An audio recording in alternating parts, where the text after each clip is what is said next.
Everyone, मेरी तरफ से आप सभी को नमस्कार है और आपका स्वागत है आपके अपने चैनल पर। आज बात करते हैं भारत की प्रमुख मिट्टियों के बारे में। तो चलिए देखते हैं। भारत में कई प्रकार की मिट्टियाँ पाई जाती हैं। ये मुख्यतः 8 प्रकार की होती हैं और आपके सामने देखेंगे ये भारत की मिट्टी का मैप लगा हुआ है। देखिए, ये है डिजर्ट सॉइल मतलब कि मरुस्थलीय मिट्टी, ये है जलोढ़ मिट्टी और ये है फॉरेस्ट मिट्टी। ये वाला क्षेत्र फॉरेस्ट मतलब कि वनस्पति मिट्टी वाला क्षेत्र है। और ये है रेड सॉइल मतलब लाल मिट्टी वाला क्षेत्र है। और इसे उसके बाद ये है ब्लैक सॉइल वाला क्षेत्र, ब्लैक। उसके बाद है मिक्स्ड रेड सॉइल वाला क्षेत्र है, ये वाला क्षेत्र बात करते हैं। उसके बाद है ये coastal alluvial soil coastal alluvial soil जो कि तटीय मरुस्थलीय मिट्टी जिसको बोलते हैं। तो ये रहा भारत की मिट्टियों का मैप। अब हम लोग आगे चलते हैं। तो सबसे पहले बात कर लेते हैं जलोढ़ मिट्टी की। तो जलोढ़ मिट्टी की बात करते हैं तो देखिए जलोढ़ मिट्टी की विशेषताएं क्या है। ये क्या है, जलोढ़ मिट्टी जो है ये उपजाऊ होती है और ये सबसे ज़्यादा उपजाऊ मिट्टी होती है।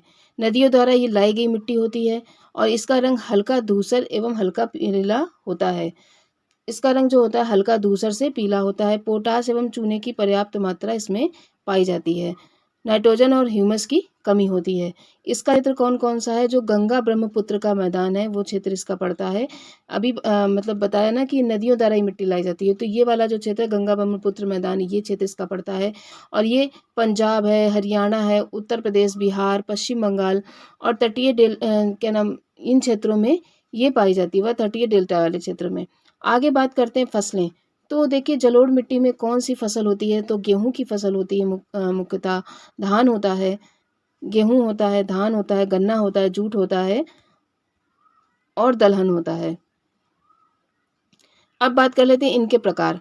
तो ये मुख्यतः 2 प्रकार की होती हैं। कौन कौन सी, तो बांगर और खादर। तो देखिए जो नई जलोढ़ मिट्टी होती है, जो नदियों द्वारा तुरंत के तुरंत लाई जाती है, जो बाढ़ के द्वारा आती है, जैसे बाढ़ होती है तो पानी वापस जाने के बाद वो मिट्टी छोड़ जाती है, तो वो जलोढ़ मिट्टी ही होती है एक तरीके की। और वो नई जलोढ़ मिट्टी होती है वो अधिक उपजाऊ होती है।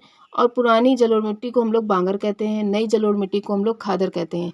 जो पुरानी जलोढ़ मिट्टी होती है उसमें थोड़े से कंकड़ वगैरह छोटे छोटे होते हैं। आगे बात करते हैं हम लोग काली मिट्टी की।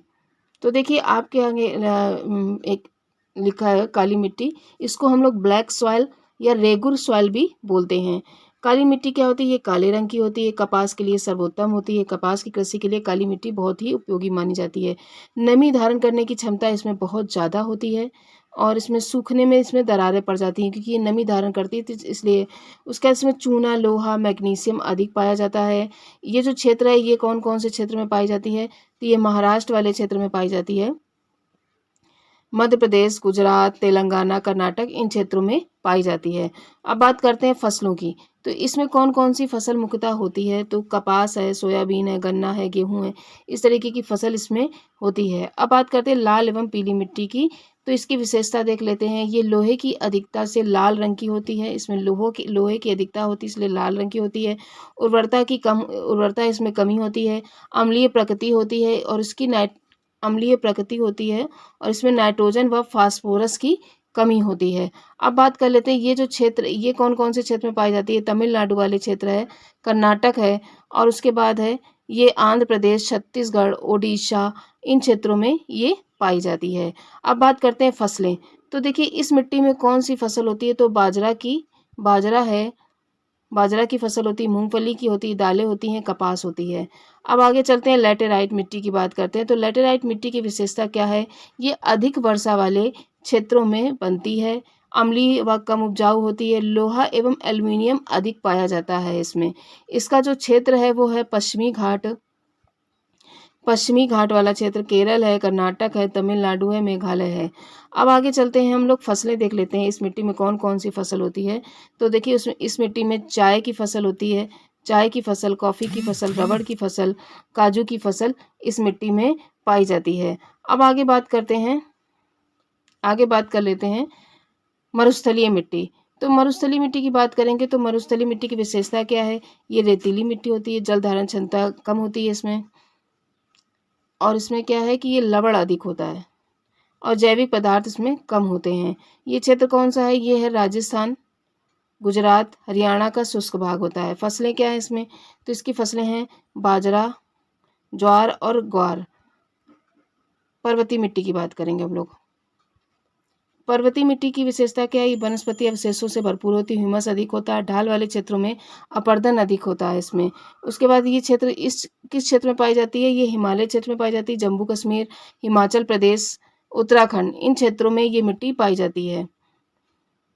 आगे बात करते हैं इसमें कौन कौन सी फसल होती है। तो देखते हैं, इसमें चाय की फसल होती है, सेब की होती है, आलू की होती है और मसाले इसमें होते हैं। बात करते हैं लवणीय एवं क्षारीय मिट्टी। तो इसकी विशेषता क्या है? इसमें नमक की मात्रा क्या होती है? नमक की मात्रा अधिक होती है, खेती के लिए कम उपयुक्त होती है, सफ़ेद परत दिखाई देती है इसमें। क्षेत्र में ये कहाँ कहाँ पाई जाती है? तो ये राजस्थान वाले क्षेत्र में पाई जाती है। ये राजस्थान वाले क्षेत्र में, गुजरात, पंजाब, हरियाणा, इन क्षेत्रों में ये पाई जाती है। इसमें देखिए सुधार क्या है, इसमें क्या है, इसमें जिप्सम का प्रयोग, सिंचाई व जल निकासी की व्यवस्था की जाती है। उसके बाद पीट एवं दलदली मिट्टी। तो पीट एवं दलदली मिट्टी की बात करेंगे, इसमें जैविक पदार्थ अधिक होता है। पीट एवं दलदली मिट्टी में क्या होता है? जैविक पदार्थ अधिक होता है। काली एवं भारी मिट्टी होती है, अम्लीय प्रकृति होती है इसकी। और ये क्षेत्र कौन कौन से क्षेत्र में पाई जाती है? तो ये केरल है, सुंदरबन डेल्टा वाला क्षेत्र है, बिहार का कुछ भाग है। सुंदरबन डेल्टा वाला क्षेत्र जो है ये पश्चिम बंगाल के पास वाला क्षेत्र पड़ता है। और इसमें कौन सी फसल मुख्यतः पाई जाती है? तो वो धान है और जूट है। अब आगे चलते हैं, भारत की मिट्टियाँ देख लेते हैं क्या क्या है। देखिए मिट्टियाँ उनके प्रमुख क्षेत्र और मुख्य फसल इसमें कौन कौन सी होती है। तो जलोढ़ मिट्टी देखो उत्तर भारत में होती है मोस्टली, और ये गेहूं एवं धान की फसल इसमें मुख्यतः होती है। काली मिट्टी जो है वो दक्कन के पठार में होती है और इसमें कपास की फसल मुख्यतः होती है। उसके बाद लाल मिट्टी जो होती है वो दक्षिण पूर्व भारत में होती है और बाजरा व एवं दाल की इसमें मुख्यतः फसल पाई जाती है। लेटेराइट मिट्टी की बात करेंगे तो ये पश्चिमी घाट में होती है और चाय व कॉफ़ी के लिए उपयोगी होती है। पश्चिमी घाट हमने बताया था कहाँ पे है क्लास के दौरान। उसके बाद देखते हैं मरुस्थलीय मिट्टी कहाँ पर है। तो मरुस्थलीय मिट्टी मोस्टली राजस्थान में होती है और इसमें बाजरा की फसल होती है। पर्वतीय मिट्टी जो होती है वो हिमालय में होती है और इसमें सेब व चाय की मुख्य फसल होती है। लवणीय मिट्टी जो होती है वो शुष्क क्षेत्र में होती है और ये सीमित खेती इसमें होती है। पीटमय मिट्टी जो होती है वो दलदली क्षेत्र में होती है और इसमें धान की मुख्य फसल होती है। अब इसकी बात करते हैं, देखिए सब भारत की सबसे, ये बहुत ही इम्पोर्टेंट टॉपिक है। और देखिए भारत में सबसे उपजाऊ मिट्टी जो है वो जलोढ़ मिट्टी है। कपास के लिए सर्वोत्तम मिट्टी वो काली मिट्टी है। लोहे की अधिकता वाली मिट्टी जो है वो लाल मिट्टी है। अधिक वर्षा वाले क्षेत्रों की मिट्टी जो है, अधिक वर्षा वाले क्षेत्रों में की जो मिट्टी है वो है लैटेराइट मिट्टी। रेगुर मिट्टी काली मिट्टी को बोला जाता है। खादर व बांगर मिट्टी को जो है वो जलोढ़ मिट्टी का प्रकार है। आई होप आपको ये वीडियो अच्छा लगा होगा, तो please like, subscribe and share करें। Thank you very much.